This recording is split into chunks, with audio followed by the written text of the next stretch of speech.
Summary of the chapter arithmetic progression या चॅप्टरमध्ये आपण कोणत्या कोणत्या गोष्टींचा अभ्यास केला त्याची एक धावती रिव्हिजन.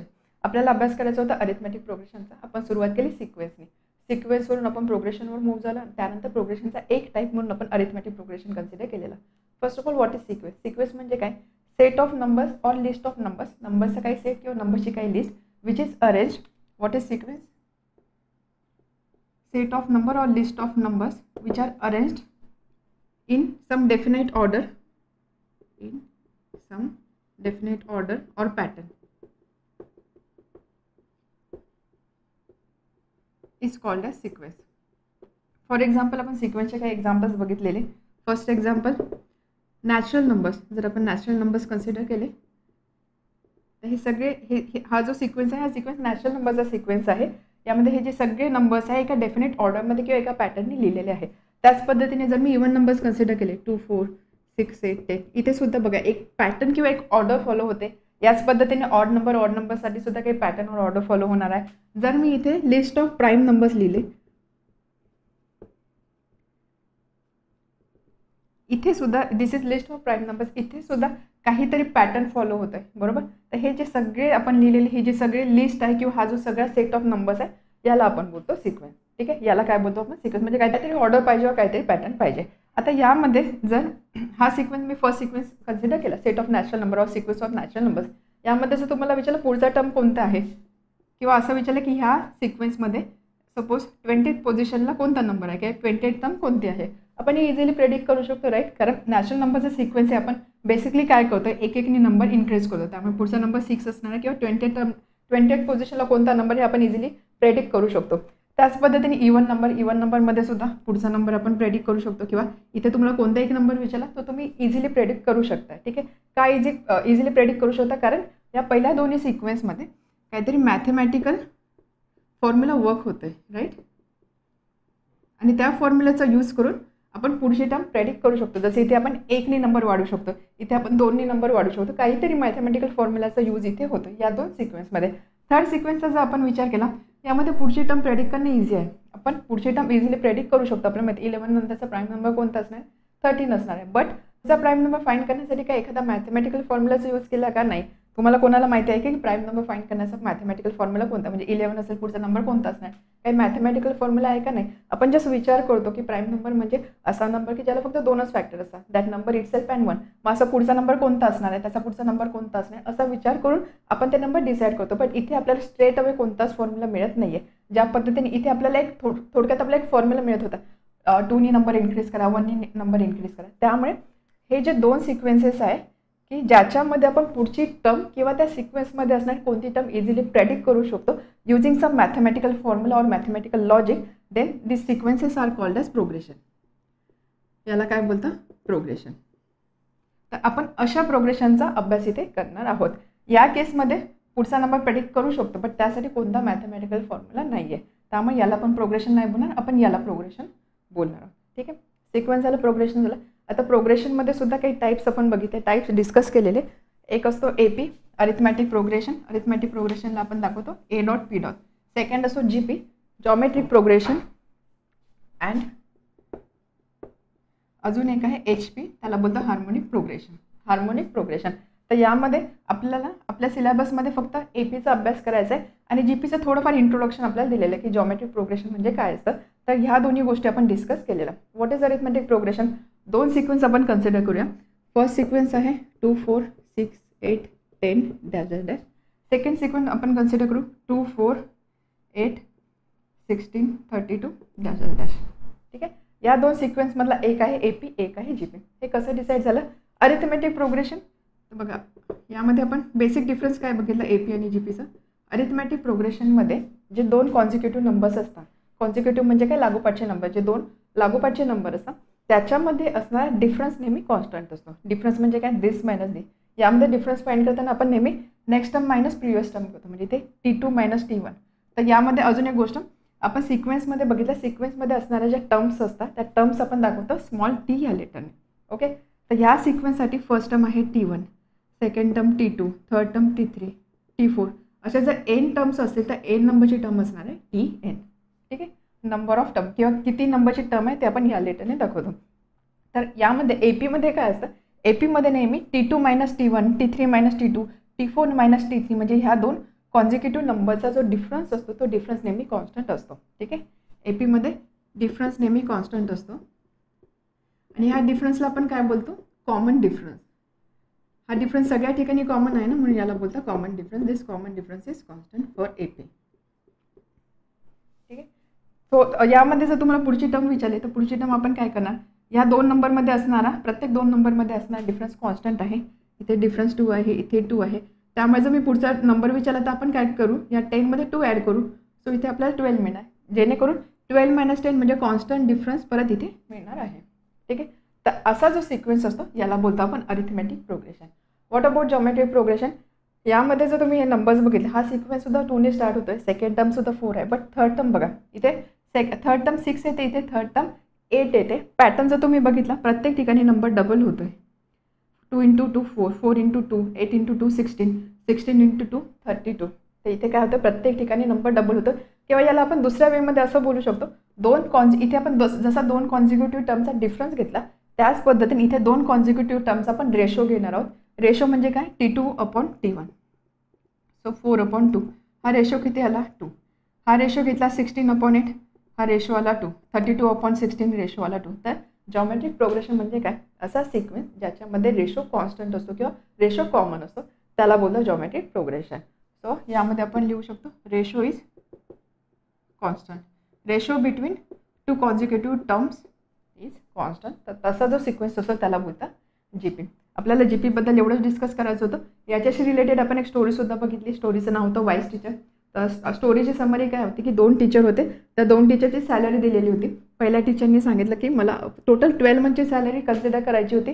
पहिल्या टीचरनी सांगितलं मला सॅलरीचा पॅटर्न असा हवा आहे की फर्स्ट मंथमध्ये मला 100 गोल्ड कॉईन मिळतील, नेक्स्ट मंथमध्ये हे गोल्ड कॉईन 100ने इन्क्रीज होतील, त्याच्या नेक्स्टमध्ये अजून 100ने इन्क्रीज होतील, अशा पद्धतीने. दुसऱ्या टीचरने काय सांगितलं, मला फर्स्ट मंथमध्ये फक्त 10 गोल्ड कॉईन पाहिजे, बट प्रत्येक मंथला हे गोल्ड कॉईन काय करा, डबल करा.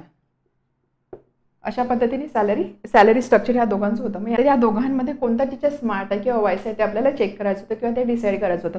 इथे दिसता क्षणी असं वाटतं की पहिल्या टीचरची सॅलरी 100ने सुरुवात झालेली आहे, याची सॅलरी 10ने सुरू झालेली आहे, त्यानंतर 200, 300, 20, 40.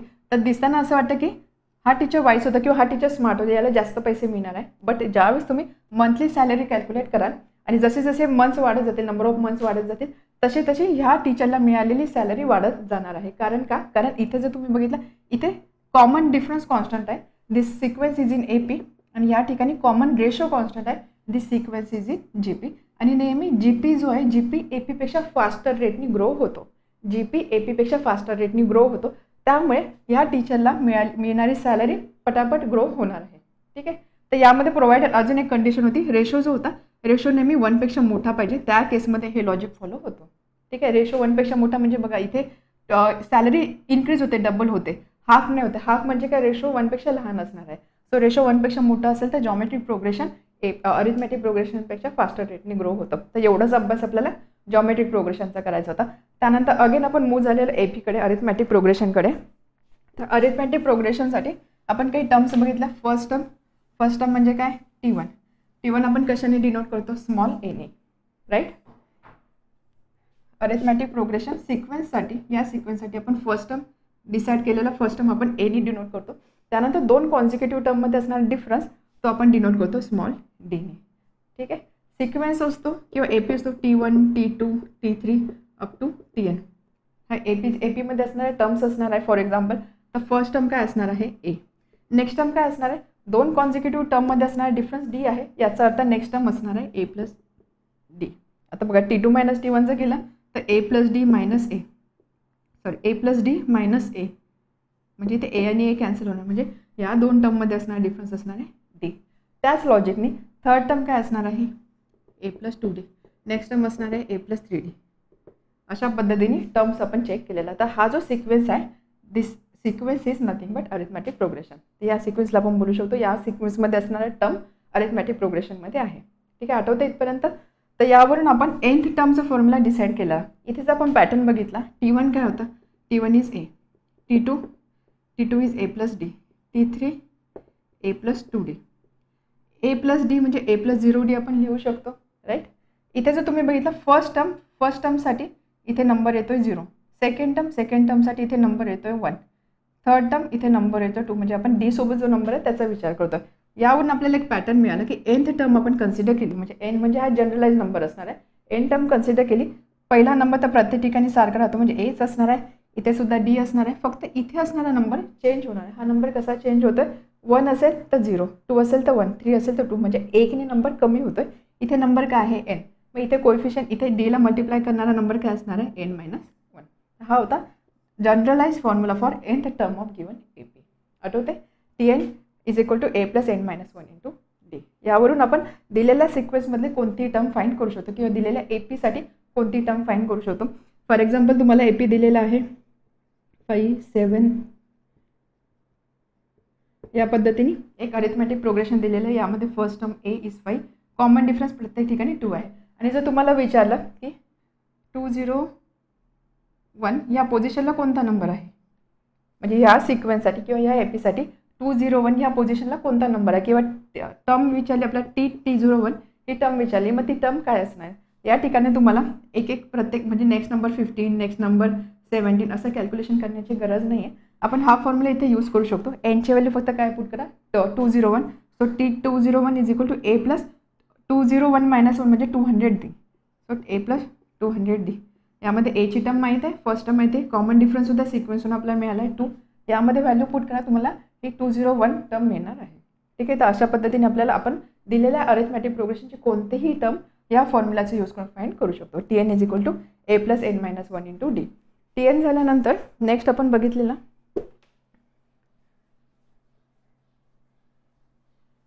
आपण sum of n terms of एपीचा एक फॉर्म्युला डिराईव्ह केला. सम आहे, टर्म असेल nth टर्म Tn, सम असेल Sn, याचा फॉर्म्युला आपण डिराईव्ह केलेला. हा फॉर्म्युला डिराईव्ह करण्यासाठी अगेन आपण एक स्टोरी बघितलेली. ती स्टोरी होती एका मॅथमॅटिशियनची, कार्ल गॉसची.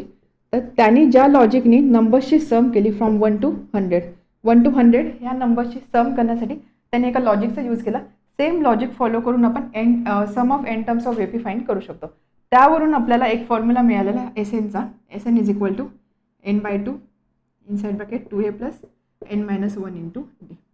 याचा अर्थ दिलेल्या एपीसाठी जर आपल्याला फर्स्ट n टर्मची सम विचारली, म्हणजे एक सिक्वेन्स आहे, एक एपी आहे, त्यामधल्या आपल्याला पहिल्या 10 टर्मची सम काय असणार आहे. पहिल्या 10 टर्मची सम म्हणजे सपोज सिक्वेन्स आहे 5, 7, 9, 11 या पद्धतीने. ठीक आहे, एपी आहे, प्रत्येक ठिकाणी कॉमन डिफरन्स 2 आहे. जर यामध्ये असं विचारलं की पहिल्या 10 टर्मची सम काय, पहिल्या 10 टर्मची सम म्हणजे कसली सम, 5 प्लस 7 प्लस 9 प्लस 11 प्लस अशा टोटल 10 टर्म, जी 10 टर्म असणार आहे ती आपल्याला लिहावी लागेल. आणि त्या सगळ्यांची जर आपल्याला सम विचारली, ती सम अशी ॲडिशनच्या फॉर्ममध्ये कॅल्क्युलेट न करता आपण फॉर्म्युलाचा यूज करून डिरेक्टली फाइंड करू शकतो. Sn equal to n/2 inside bracket 2a plus n-1 into D. यामध्ये n म्हणजे काय, total number of terms. 10 terms विचारले आहे म्हणजे एनची व्हॅल्यू 10 असणार आहे. ए म्हणजे फर्स्ट टर्म आणि डी म्हणजे कॉमन डिफरन्स. यामध्ये फक्त व्हॅल्यू पुट करा, त्यामुळे तुम्हाला या सिक्वेन्सची किंवा ह्या सिरीजची सम मिळणार, सिरीजमध्ये असणाऱ्या टर्मची सम मिळणार आहे. ठीक आहे, हा होता फॉर्म्युला Snचा. Snचा फॉर्म्युला आपण अजून मॉडिफाय करू शकलो. कसा, Sn इक्वल टू n/2. आता यामध्ये एक गोष्ट लक्षात ठेवायची, Tnचा फॉर्म्युला काय आहे, a plus n-1 into D. ठीक आहे, n-1 इंटू डी दोन्ही ठिकाणी आहे. Tnमध्ये इथे फक्त a असतो आणि Snमध्ये इथे असतो 2a. ठीक आहे, ब्रॅकेटमध्ये जी टर्म आहे इथे नेहमी 2 असते, ही गोष्ट लक्षात ठेवा. आणि याला मल्टिप्लाय करतो आपण n/2 ने. हा फॉर्म्युला आपण फर्दर मॉडिफाय करू शकतो. 2a जो आहे त्याला आपण a प्लस a लिहू शकतो plus n-1 into D. Right, so that is equal to n/2. इथे a as it is plus ही टर्म काय आहे, a plus n-1 into D म्हणजे Tn. याचा अर्थ काय, n/2 a is what, a is first term आणि Tn म्हणजे काय, Tn आपण काय कन्सिडर करतो, ज्यावेळेस आपण सिक्वेन्स असा लिहितो T1, T2, T3 up to Tn, म्हणजे Tn काय असतं, Tn is the last term. त्यामुळे आपण इथे असं लिहू शकतो first term plus last term. So हा फॉर्म्युला अजून मॉडिफाय होऊन आपल्याला असा मिळतो n/2 first term plus last term. म्हणजे एखादा सिक्वेन्स तुम्हाला दिला असेल, त्या सिक्वेन्सची फर्स्ट टर्म आणि लास्ट टर्म माहीत असेल तर सिम्पली हा फॉर्म्युला यूज करा, कॅल्क्युलेशन इझी होणार आहे. नसेल माहिती तर तुम्हाला हा फॉर्म्युला यूज करायचा आहे. तर हे 2 Snचे फॉर्म्युले तुम्हाला लक्षात ठेवायचे आहे. या फॉर्म्युलाचा यूज करून आपण काही स्टँडर्ड रिझल्ट्स बघितलेले. Sum of first n natural numbers. Okay, natural numbers म्हणजे 1, 2, 3, 4 अप टू n. तर अशा n नॅचरल नंबरची सम फाइंड करायची असेल, या फॉर्म्युलावरून आपण तो फॉर्म्युला डिराईव्ह केलेला, तर ती सम असते एन इंटू एन प्लस 1/2. हा एक स्टँडर्ड फॉर्म्युला आहे. त्यामुळे जर तुम्हाला कोणी सांगितलं की पहिला 500 नॅचरल नंबरची सम किती असते, पहिला 500 नॅचरल नंबरची सम म्हणजेच काय 1 + 2 + 3 + 4 अप टू 500 या सगळ्या नंबरची ॲडिशन किती असणार आहे असं जर क्वेश्चन असेल त्या केसमध्ये तुम्ही हा फॉर्म्युला यूज करू शकता किंवा सिम्प्लिफाईड फॉर्म्युलासुद्धा तुम्ही इथे यूज करू शकता. आणि तो सिम्प्लिफाईड फॉर्म्युला आहे हा, म्हणजे पहिला 500 टर्मची सम किती असणार आहे 500 इंटू 500 + 1 म्हणजे 501/2. बस याचं कॅल्क्युलेशन करा, त्यावर तुम्हाला एसएनची सम मिळणार आहे. हे होतं sum of n natural number. त्यानंतर आपण बघितलं sum of n even natural numbers. Even natural number त्याचा सुद्धा आपण फॉर्म्युला डिराईव्ह केलेला. तो फॉर्म्युला होता एन इंटू एन प्लस 1. हा फॉर्म्युला काय होता एन इंटू एन प्लस 1. त्याच पद्धतीने इवन झाला. त्यानंतर आपण n odd natural numbers, first n odd natural numbers त्याचा फॉर्म्युला बघितला. तो फॉर्म्युला होता एन स्क्वेअर, म्हणजे एन इंटू एन प्लस 1/2 हा generalise formula sum of all natural numbers. त्याच्यावर हा एक फॉर्म्युला मिळाला. त्यानंतर आपण बघितलं sum of n even natural numbers formula होता एन इंटू एन प्लस 1 आणि ऑड नॅचरल नंबरचा फॉर्म्युला होता एन स्क्वेअर. हे तुम्हाला कॉम्पिटेटिव्ह एक्झामसाठी तुम्ही हे फॉर्म्युलेज लक्षात ठेवू शकता. तुम्हाला ज्यावेळेस या चॅप्टरमध्ये असणारे क्वेश्चन्स विचारले जातील त्यावेळेस हे फॉर्म्युला तुम्ही नाही यूज केले, फक्त हा बेसिक फॉर्म्युला यूज केला तरीसुद्धा चालणार आहे. तुमचं एक्स्ट्रा नॉलेज म्हणून तुम्ही हे 3 फॉर्म्युला लक्षात ठेवू शकता. एसएन नंतर आपण ॲप्लिकेशन ऑफ एपी बघितलं. एपी अरिथमेटिक प्रोग्रेशनचे ॲप्लिकेशन काय असतं किंवा त्याच्याशी रिलेटेड काही न्यूमरिकल प्रॉब्लेम्स आपण सॉल्व्ह केले. त्यामध्ये आपण सिम्पल इंटरेस्टचे काही प्रॉब्लेम सॉल्व्ह केले. त्यानंतर एखाद्या व्यक्तीला काही अमाऊंट रिपे करायची असेल आणि ती रिपे करायची अमाऊंट जर एपीच्या फॉर्ममध्ये असेल मग ते कसं कॅल्क्युलेशन करायचं. मॅन्युफॅक्चरिंग कंपनी आहे त्यामध्ये जर काही एक पॅटर्न फॉलो होतं, अरिथमेटिक प्रोग्रेशनचा पॅटर्न फॉलो होतो काही मॅन्युफॅक्चरिंगसाठी, मग त्या केसमध्ये मॅन्युफॅक्चरिंग युनिट्स किती असणार आहे काही वर्षानंतर किंवा काही दिवसानंतर, अशा टाईपचे प्रॉब्लेम्स आपण यामध्ये सॉल्व्ह केले. तर थोडक्यात अरिथमेटिक प्रोग्रेशनमध्ये तुम्हाला फक्त काय करायचं आहे, तुम्हाला हे 2-3 गोष्टी लक्षात ठेवायच्या बेसिक अगदी. फर्स्ट टर्म काय असते, कॉमन डिफरन्स काय असतो, त्यानंतर एखादा सिक्वेन्स अरिथमेटिक प्रोग्रेशन आहे की नाही ते कसं व्हेरीफाय करायचं, एन टर्म कशी फाइंड करायची, एस एन कसा कॅल्क्युलेट करायचा. बस या व्यतिरिक्त या चॅप्टरमध्ये काहीच नाही आहे. तर अशा पद्धतीने अरिथमेटिक प्रोग्रेशन आपला चॅप्टर कंप्लीट झालेला आहे. जर तुम्हाला असं वाटत असेल की या व्हिडिओजमध्ये तुम्हाला खरोखर काही मदत होते, तुम्हाला काही शिकायला मिळतं, तर प्लीज तुमच्या मित्रमैत्रिणींसोबत हे व्हिडिओज नक्की शेअर करा. Thank you very much. All the best.